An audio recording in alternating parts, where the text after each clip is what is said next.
Hello there, a very good morning to all our viewers who join us live on this broadcast on Moneycontrol. You're watching Opening Bell with me, Stacy Pereira, and I'm here to take you through all those news and cues that you need to be watching out for that will go on to impact your trading day. So can Nifty really go on to touch a new fresh record high? 22,773 is that last record high.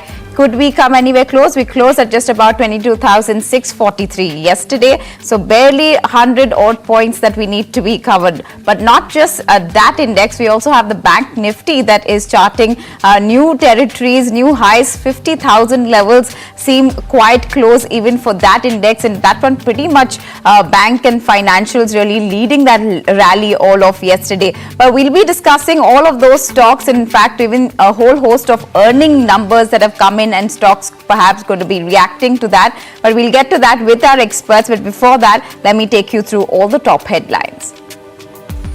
Now, stocks closed higher on Wall Street ahead of the two-day FOMC meeting, which gets underway today. Street largely expects the Fed to hold rates and keep it unchanged as inflation remains persistent. Shares of Tesla and Apple were the ones that surged after it clearly a key hurdle in introducing its advanced driver assistant technology in China. And Asian markets are the ones trading largely higher as well, tracking gains from Wall Street. The GIFT Nifty is suggesting a higher start for the Indian markets. Crude prices are the ones that have slipped about a percentage point. Brent trades around $88 a barrel as the United States makes a renewed effort to secure a ceasefire in Gaza, while gold prices have risen marginally ahead of the Fed meeting on a weaker dollar also aids that move.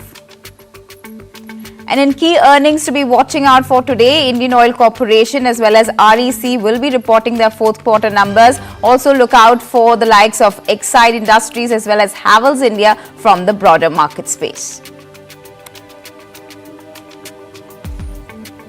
Well, that seems to be a good setup that we're getting a positive handover as well. We could start off flat, we would say, but it is a truncated week. We do have a holiday that's coming in tomorrow, so whether markets will actually want to be pushing that envelope and getting to a record high for the Nifty is what remains to be seen, and we'll get to know that in barely minutes from now as we hit opening.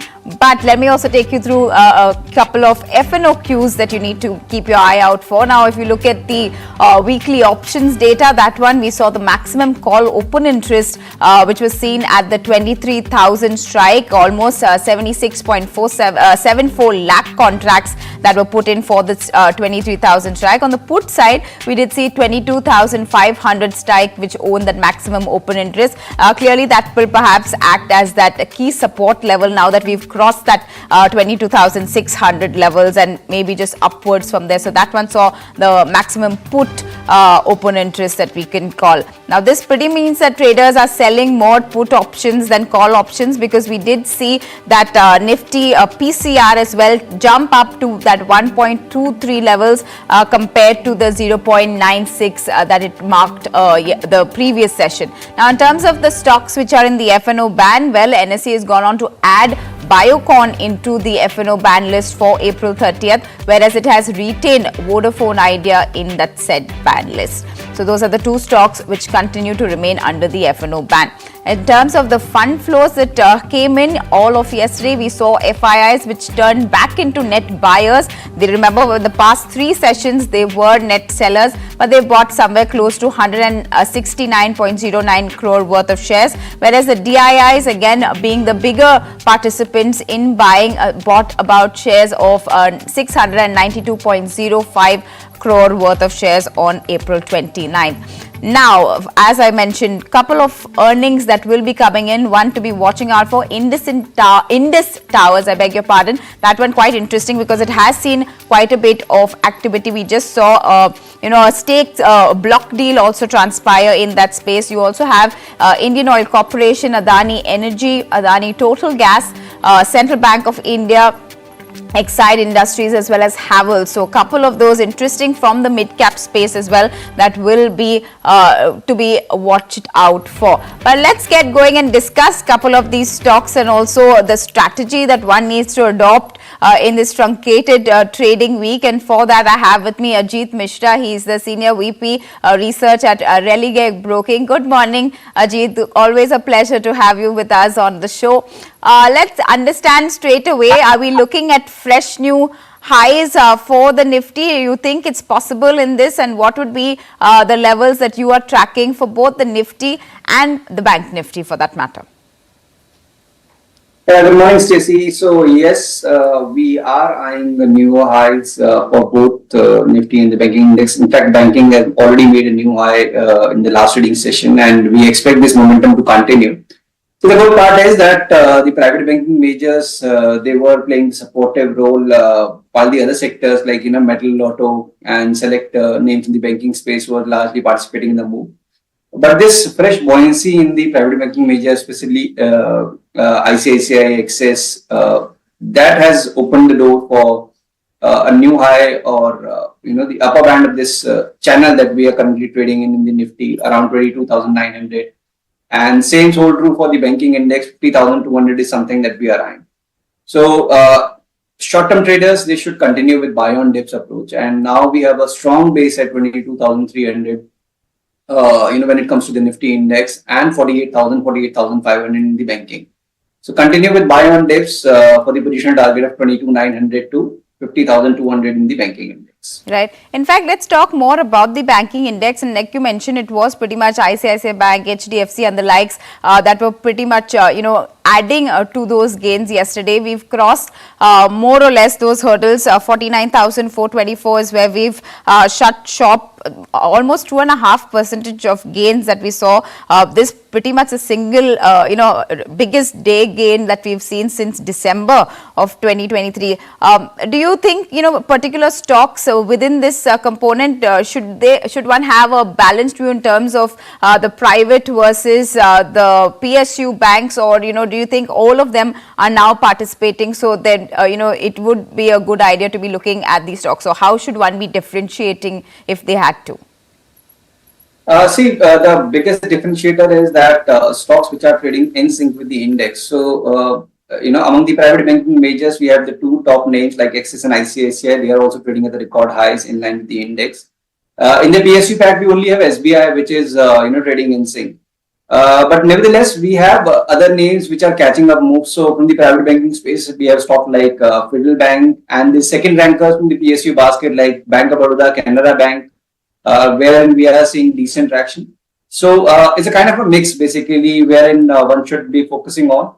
Because within the private banking space also, we are still seeing that Kotak, SDFC, they are still struggling. IndusInd Bank is also trading in a similar line. So a mix of both means Axis, ICICI, SBI, Canara Bank. These are the top names that one should look at to place this rally. So Ajit, you would still say looking at private banks more closely, and only SBI is the one that stands out among the PSU lot for now. But let me address a couple of stocks. We did have UCO Bank also that came out with its numbers yesterday, and it did show a record net profit of about 525.8 crore rupees. This falling by about 9.5% compared to the corresponding period in the previous fiscal. This was also impacted by that elevated provisions for bad loans and the lower pre-provisions of their operating profit. In terms of the net interest income, NIIs have increased by about 10.9%, coming in at 2,187.4 crore rupees. Asset quality, though, has improved for this quarter. Gross NPAs declining by 39 basis points on a quarter-on-quarter basis at 3.46%, whereas net NPAs also falling by 9 basis points at 0.89%. What is interesting is that the bank has also gone on to approve a fundraising for FY25, and the issue will likely be about 400 odd crores that they're looking to raise. This could be via the FPO or QIP modes, which will be known closer to when they do want to go ahead and do that fundraising move. But interesting interesting enough, UCO Bank as well coming in there and saying that, they are putting in more, money towards provisions. And we've seen that with the other banks as well. ICICI Bank putting in somewhere close to 10,900 crores in their, for their provisions. You had even the likes of an Axis Bank do the same. Ajit, do you think that is something that could be a worry now that, we are seeing NPAs somehow stabilize, but still that provision factor is something that could be a reason to worry, or do you think it's just good practice that the banks are maintaining? But definitely it's a healthy practice, considering that the past experience were not very, great, especially for the PSU names, and the situation, especially when it comes to this, overall global turmoil that we are seeing in the markets, and the dependency on the global markets for several sectors. So I feel that's a good practice, but overall, as we have already seen that this NPA crisis is already behind us, and that clearly reflects in the move of the other PSUs names, which we didn't mention. But of course, if we talk about stock like UCO Bank also, the stock was trading around 10, couple of years ago, and now we are quoting around almost 6 times at that price. Maharashtra Bank is trading at the record highs after almost nearly 12, 13 years. So that clearly reflects the kind of buoyancy that we are seeing in the PSU names as well.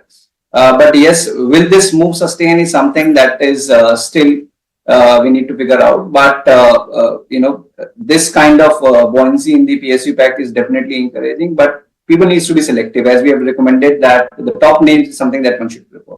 Right. So look at just the top names among the PSUs. Also be selective when you're looking at PSU banking stocks at least. But let's also talk about the fact that, the real action perhaps is happening in the broader markets, at least what we've been seeing in the past 3-4 sessions. If you have to go by all of last week, the Nifty Midcap 100 as well as small cap 100 again somewhere close to 4%, and more for both of these indices. Yesterday we saw the Midcap index gaining 200 odd points, touching that 50,834 levels. Ajit, do you think that there is still more steam within both the mid and small cap, and that whole meltdown that we saw in March because of those stress tests and the likes, those have somehow already been factored in, and there is more steam in this party for the mid caps?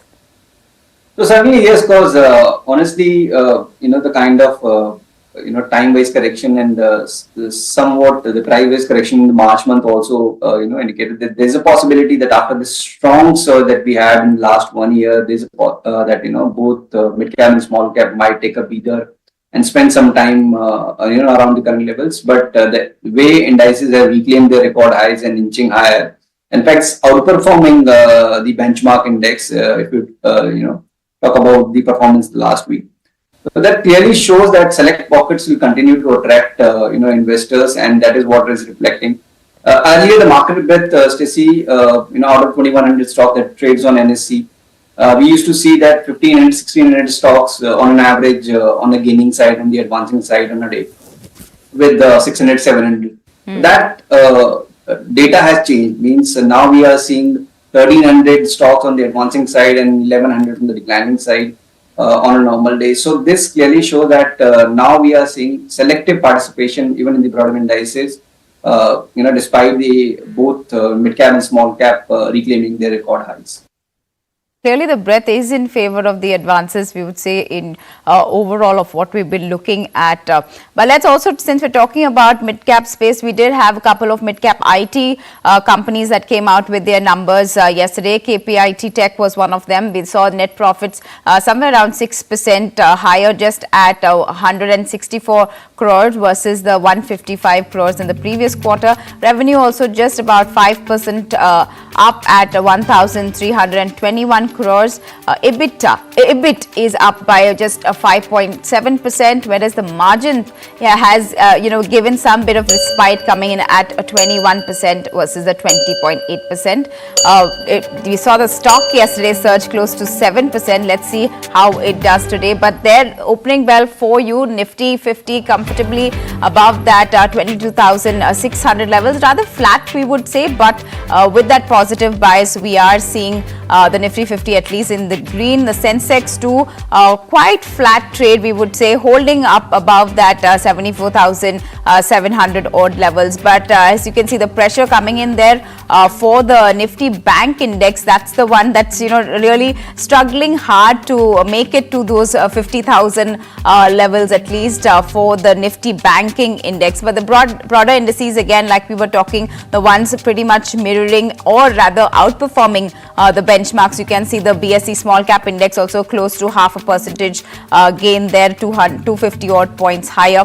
Nifty bank really playing that tug of war quite hard, we would say, between the bulls and bears, because it is oscillating pretty much flat at this point, but trying to hover and get to those 50,000 levels, and perhaps we'll see that happen through the course of the day. The Nifty private bank index also in the positive there, but a rather flat trade we would say for most of the sectoral indices as well, pretty much trying to keep that positive bias, but like you can see, even the advance and decline, you can see that it is in favor of the advances at this point, but just about a flat trade. Nifty IT index also seeing oscillating pretty much in that positive and negative territory, and perhaps most of the sectoral indices will be seeing that. Just 0.2% of gain for the Nifty Pharma index. There you can see on your screen. So that one at least holding out for now, whereas we did see the IT as well as banking index,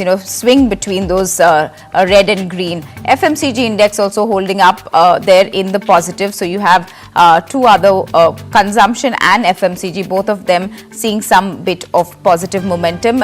Consumption basket almost 0.5% and more of gain. So that one pretty much you would see the likes of the components of that index perhaps making it to the gainers list. Even your Nifty metal pack, that one also quite positively placed at this point, almost 0.3% of gain. Auto index is the one pretty much zooming ahead, we would say 1.25% higher at this point. So that's the one that has got the momentum going, we could say. And let's see whether it is components of that index that is making it pretty much there on your screens. M&M, Eicher Motor, Hero MotoCorp, all auto names there in your top gainers list.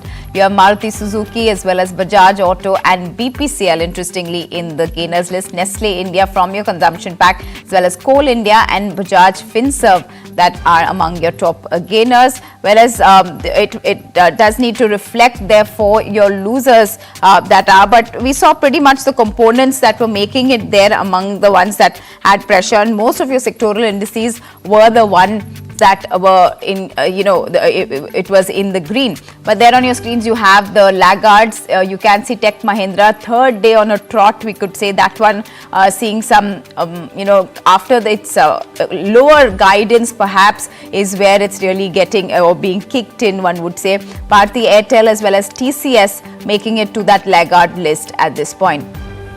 Britannia, Infosys and HDFC Bank.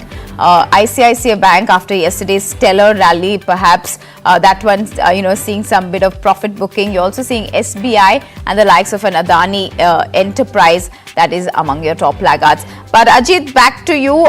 What should really, we are trading rather flat, but we could see this momentum, go swing either ways through the course of the day. What do you think could be that that one zing factor that is needed to be taking the markets higher? Do we have any of cues that we really need to be watching out for, or is it just a wait and watch caution game and waiting for what Fed would do tomorrow? So Stacy, I personally feel that since we have already seen some of these index majors, especially from the private banking space, they have played their part. Now, if we see recovery in SDFC Bank alongside with participation or some rebound in the IT majors and Reliance, that might fuel the next leg of the up move. So broadly, yes, we feel that this rotational move will continue, and that would help the index to test 22,900 in the days to come.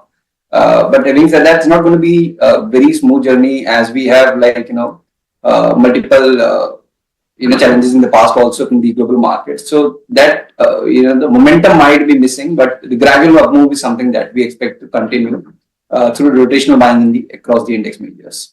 Right. In fact, let's also address a couple of other stocks that will be in focus. Ultratech Cement is the one that came out with its numbers, and it will be interesting to understand the whole cement space also, and picks that Ajit would have within this space. But let me go through the numbers for you. Well, we did see net profits coming in up by about 35.3%, coming in at 2,259 crore rupees versus the 1,670 crores. You're seeing the revenues also up by just about 9.4%, coming in at 20,419 crore rupees. EBITDA is up by 24% at 4,114 crores, whereas the margin has been quite good in terms, in the sense that it has touched that 20% versus the 17.8% it was on a year-on-year basis. Now, if you look at the domestic EBITDA, that one is up by about 13%, coming in at 1,185.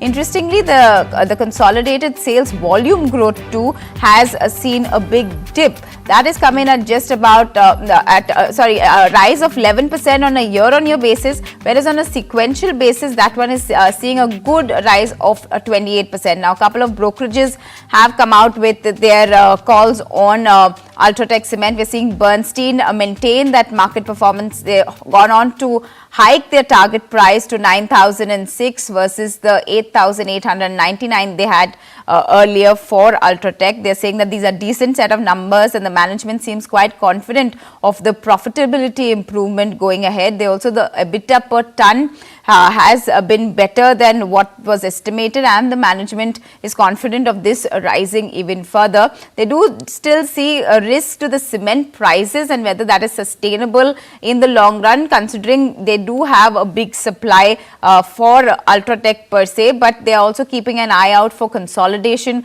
within this space. If you look at what Macquarie is saying, they are maintaining a neutral call. They've also kept a target price of about 10,609. They are though disappointed with the realizations, and they see that those they could have been better volumes that could have been a beat, but even though that 11% has come in on a year-on-year basis, they could have been much more improvement. They do see an expansion in this in the industry, and this could be really leading that growth. The management is though targeting a 200 to 300 ton of structural cost savings, which could go on to be a bit of positive for the company. Let me go back to Ajit. Ajit, the cement space, quite interesting. We are seeing that realizations are perhaps trickling in, at least for a couple of the players. If you look at some of the brokerages, in fact, Ultratech is the only one that they do have a buy call on, whereas the others in this space they're not too sure about. Do you have a similar view, or what are the charts really saying for Ultratech? Is it a good time to be looking at this particular stock? Certainly, because if you talk about the overall performance also, so if you exclude a couple of names like ACC and Ambuja, rest of the names they are still struggling. In fact, post numbers, Dalmia reacted negatively. Ramco Cement is still struggling. I feel Ultratech definitely has an upper hand, especially in this space, because the price reaction, plus as you have rightly mentioned that despite the price challenges, they managed to maintain their margins. So this clearly shows that this outperformance will continue in the coming days as well.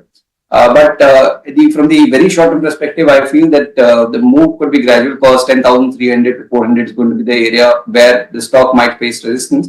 So if you are planning to accumulate it gradually. So in the range of, let's say, around 9,800 to 10,000 zone is the zone basically where one can look for accumulation, with stop at 9,700 with 10,300, 10,500 being the immediate targets. Right, so you can keep those 9,800 to 10,000 levels if you're looking to accumulate Ultratech cement. Let me also tell all of our viewers that they can keep sending us their queries and we'll have Ajit answer them. Ajit, quickly, there is one coming in from Debu K. He wants to know your views on KPI Green. How is that stock really looking, and what could be, are there entry levels that one can be looking out for? What would be your view on KPI Green? So this stock, Stacy, has been, inching higher for almost a year now, from roughly around 300 to 2100 levels. So in the last three trading sessions, including today, we are seeing down circuits. So if you have bought it at for the trading and you have bought it at the wrong price, I would recommend you to place your bets at the lower circuits, because a close below 1790 might result in further decline towards 1640 or maybe around 1500 levels as well. So if it's a short term trade, definitely you should exit. If it's a long term investment, you can stay put, because this normal reaction or retracement after such a strong and phenomenal move is normal. Right. So that is the view on KPI Green. I hope that answers Debuke's question. But since we're talking about the auto pack and we've been seeing all of those components, pretty much most of our gainers today are from that. We do have auto sales data that will come trickling in come tomorrow. The first of the month is when we do see that data put out by the different manufacturers. But yesterday was quite an interesting day for M&M as well, because they did launch a new electric vehicle in the XUV X30, I beg your pardon. So that's the new launch coming in from M&M. But because of that, we did see a couple of brokerages that have come out with a call. They maintain a buy target with a target price of 2,200. What is also interesting is that the fact that this has come, the new launch will further strengthen that SUV franchisee that M&M is really trying to break past, even giving a tough competition to Maruti, because if you look at Maruti's numbers,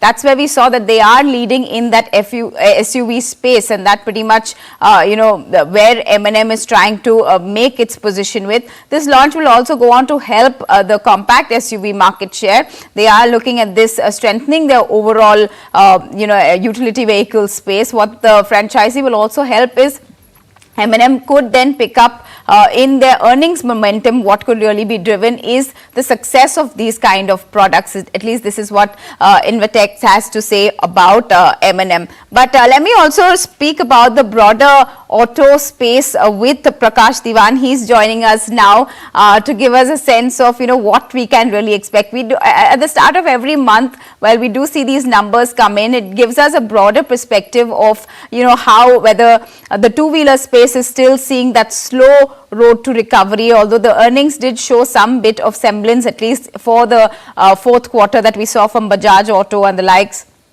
The four-wheeler space also seeing some good traction. Maruti saw some great profit of about 48 odd %. Now we are seeing these new launches that are trickling in. Do you think there is more that we could expect from the auto space, and that is something that is going to be driving even the indices higher, you think? So good morning. So, autos as a sector is always a proxy to the overall growth in the economy. And till you believe that the GDP growth that we have been clocking over the last many quarters continues, the pace could change, but the direction remains uniform. I would believe you will see auto sales pick up, the quality of the sales mix, the realization levels, all of that will probably do very well. It's just a matter of who actually ends up winning more market share or, does much better than the rest. From that perspective, it's a lot of competitive intensity that comes into picture. And my sense is the likes of M&M will benefit tremendously if we have a very regular, timely monsoon, because it's only the tractor segment that's not firing for them. And if that were to happen, you'll probably have M&M do another 20-25% very rapidly. For Maruti, the key trigger is going to be how soon can they scale up the hybrid portfolio. They've done this with Toyota. They've launched a couple of very good products. The Grand Vitara has been extremely successful. Now, if that percolates down to some of their mainstream mass selling models like the Ertiga and all, it could be a game changer. So my sense is Maruti will probably look at doing that because that's where the growth is in a way where there's less competitive intensity. And of course, Tata Motors has a deleveraging announcement that is due once the numbers are out for March end. You'll probably hear that out, and if that is something which is exciting for the market, the street will reward that with another quick upside. So all of them are poised for different reasons. But as a sector, the headwinds seem to be very positive as long as GDP growth keeps clocking in and rural consumption also starts kind of, crystallizing in higher car sales. But that is something which will probably be more prominent post-monsoon. So right now it's consolidation time. Autos will consolidate. There will be a little bit of a balancing. The volatility will get normalized in terms of sales, in terms of the stock performance, in terms of market shares. So all of that will happen. But yeah. So enough and more tailwinds for the auto players, at least for now. But let's also talk about an interesting sector. And there are a couple of queries coming in from the IT space. Let me quickly ask Ajit to answer one of these. He wants to know, Vicky wants to know your view on L&T technology and services from a short-term trading point of view. What are the charts really saying for LTTS? And perhaps post that we'll talk about the IT space in general. But Ajit, first, let's answer this question for Vicky. Yeah, so Stacy, this stock has been struggling. In fact, after retesting its record high around 5,800 mark, we have been seeing this gradual decline continuing. The stock has already slipped below the major averages, and there is no sign of recovery yet. So I feel that Vicky, you should avoid any fresh long in this stock until we reclaim 4,900 mark. And in case if you have any existing position, you should definitely maintain a stop at 4,600. If it sees any recovery, your the immediate hurdle is going to be around 4,900, and once we cross that, then it might fill the gap that we have on the daily chart. But still, the upside seems caps around 49 to 5,000 levels. You should definitely exit your longs and strictly avoid any long position if you're planning any fresh trade. Right. Now, one of the factors that pretty much we speak about in the same breath as IT stocks is often what the interest rate scenario is in the US. Now, the Fed FOMC does kick off today, and the word is that, given that we saw a lower GDP estimate, even inflation being quite sticky, there are signals that there might be no rate cut at all. Obviously, the Fed has already signaled that there could be 3, but will that be further pushed into the fiscal year is what the word on the street is, that there may not be any rate cut till June and perhaps even get pushed till September. Now, experts are also anticipating maybe just about 2 or only 1 cut in 2024. Prakash, come in here. Do you feel the same? Do you think there is enough reason for the Fed to just remain hawkish in its view when it comes up tomorrow? And what would be the bearing on this, for the IT pack for that matter here in India? Okay, so on the Fed, I'm not a specialist who focuses on that pocket, but what I can sense is from an anecdotal perspective, and I've seen a lot of US elections come and go and the stock market reaction thereon. I don't think the Fed will do anything too soon. Elections are in November. They would want things to kind of start peaking out towards that as far as the mood in the market is concerned. So they'll keep their powder dry till then. So I would believe June is not happening. Probably it will get pushed for other reasons than just the metrics that support this. On IT, in India, what's happening is most of the Indian IT players have gone a bit too big into very conventional services. Of course, that was at that point in time very relevant. But digitization and all of that is no more something which gives you an edge because there's so many people who can do it. And this move from digitization to AI and especially ML and AI together is something which will start percolating to the manufacturing sector. So companies that have an E&RD background are usually much more poised or much more better positioned to take advantage of that. Remember, if you don't have any experience on E&RD and you get into machine learning for manufacturing and for some of the process industry, it's going to be extremely time consuming for you to learn, go up the learning curve and then start adapting it to AI activities. So there will be some sort of strength to smaller companies, mid-sized companies, if not smaller. But I would stay away from the large ones. And interest rates, cut or no cut, or cut when is the cut, doesn't really matter for some of these global players who are getting businesses from so many geographies, and businesses which underlying client businesses will have to become stronger for them to start doing better. Right. So not so much the Fed decision, but more about how they're transitioning into the AI space is what will really determine where these IT companies are going, and perhaps the smaller, homegrown ones are the ones that will actually see more growth momentum. But let me also answer get a couple of queries answered. Then Ajit, back to you. Vijay wants to know views on Patel Engineering. Now that's a stock that's quite interesting, that has seen some bit of news flow as well. What would you be suggesting for this particular counter? So Stacy, now we are seeing a cool off, post this phenomenal surge from 10 to 75, and it's almost like for 5 to 6 months we have been seeing the stock has been consolidating. But indications now are in the favor that could be a short-term distribution, and a breakdown below 55 would push this stock toward 45 or maybe lower. So if you have any position, you should definitely maintain a strict stop at 55, and a rebound above 65 would negate this view. So as of now, it looks more of a distribution phase that the stock is in. Right. Let me get another query there coming in on SJVN. This one wants to know whether you could be looking, what should be the position he should take, whether it should be below 135, and what could then be the target. So if you can help him with a stop loss and target on SJVN.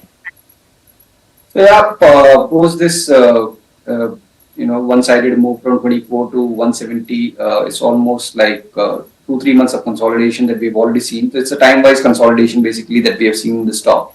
The tone is still positive, and from the very short-term perspective, I feel that 130 is a strong support area, fresh base now for SJVN, and it can gradually inch toward 150-55 levels in the days to come. So the risk reward is 1:1.5. So if you are okay with that ratio, definitely you can go ahead with longs.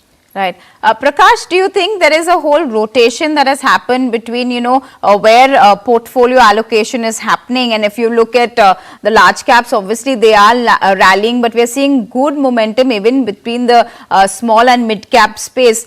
Do you think that space still has, there are compelling valuations there that make that space more interesting? And what would be, is there likely to see, like we saw the correction that happened in the mid cap space in March? Do you think most of those kind of worries are out of the way, and there should be a good allocation towards the broader indices as well? So, I have always had a bias for the mid-cap, small-cap, micro-cap space, given the fact that 70% of listed companies in India are less than 1,000 crores market cap, so it's a huge mass that you can't ignore. And when the correction that you allude to, which happened in March, that was more of a more environmental change that was precipitated, given the kind of overdone exposure to small cap, mid cap from the institutional segment, and that kind of corrected itself. But on markets are end of the day, slave to earnings. If small caps do well, they will get rewarded. If large caps do well, they will get rewarded. Look at what's happening to FMCG, HUL and Dabur, and all of them are languishing. They've not done. Probably HUL's done what 8%, 10% of the whole year. It's not even participating in any which way. So what I'm trying to tell you is that just because it's a large cap, it doesn't have the right to do well on the market.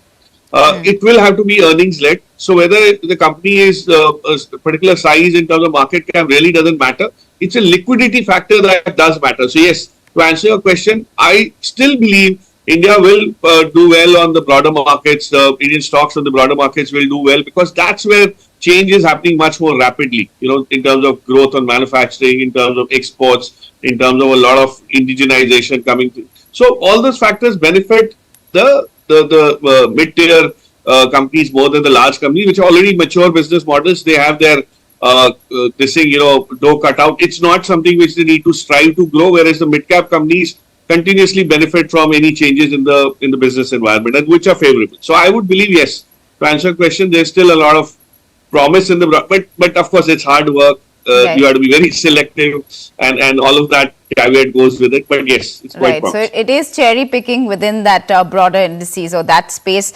Quickly, Ajit, a couple of queries that you could get answered. Alex wants to know your view on Shipping Corporation of India, and maybe we'll go to Prakash later and speak about the PSU space and defense and the likes, and how this whole infra really is turning out in the run up to the elections. But maybe you can give your view on SCI first. So, Stacy, it's in fact, we have been noticing the similar trend across the PSU basket post this, one-sided move in most of the names. Now we are seeing a phase of consolidation or either in last 1-2 months. And again, we have started seeing some of these names like, PSP, RSC, Coal India, SCI, all witnessing traction in the same go. So, this stock also looks set for the next leg of the up move. And Alex, if you are planning any fresh position, your stop should be at 220 for this trade. And positionally around 260-65 is something that you can maintain as a target. So the risk reward is favorable. You can maintain longs as per the recommended zone. Right, so that's the view coming in. Alex, I hope that answers your question. But let me thank both my guests who've given us their time, Prakash, Diwan, as well as Ajit, for helping our viewers with their queries. And to all our viewers, please don't be disheartened if you're not able to get your query up on the show. We will be taking it up as and when you do send us, and our experts are always there to help you out with your query. So keep writing to us in that live comment section. But with that, we're completely out of time on this edition, and it's a wrap from the whole team that puts this together. Well, it is a trading holiday tomorrow, so we hope you do enjoy this market off. But for all of your other updates, do come back to moneycontrol.com as well as the Money Control app.